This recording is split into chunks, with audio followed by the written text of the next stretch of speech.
পার্সেলটা আসা দেখে তো আমি ছুটতে চলে এসেছি। আমি ভেবেছিলাম আমারই কিছু হবে, তারপরে দেখি না তোমাদের দাদা ভাইয়ের জিনিস।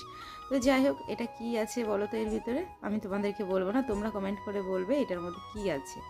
তো চলো একটুখানি দেখিয়ে দিই। আর পার্সেলটা যেহেতু ওপেন করার সময় বলেছিল ভিডিও করার জন্য, আমার ভিডিওটা তো অন করাই ছিল, তোমাদের দাদাভাইও ভিডিও করছিল। তো এই দেখো এই জিনিসটা, তোমরাই কিন্তু কমেন্টসে বলো কি এটা।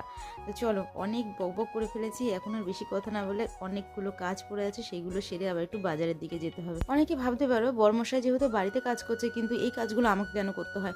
তার একটাই কারণ, ও যখন কাজে হাত দিয়ে দেয় তারপরে কিন্তু কোথাও যেতে পারে না, ওই কাজের মধ্যেই আটকে থাকে। তো যাই হোক, এই কাজগুলো আমাকেই করতে হয়। আর গেছিলাম একটু বাজারে মাছ নিয়ে আসতে, তো মাছটা নিয়ে আসলাম, তারপর খাওয়া দাওয়া করে কিন্তু আবারও দুপুরে রান্নাটা বসিয়ে দিয়েছি। কে কিন্তু বলেই দিয়েছি এই 12 দিন যেহেতু স্কুল ছুটি আছে, এর মধ্যে কিন্তু তুমি সাইকেল চালানোটা একদম শিখে নেবে।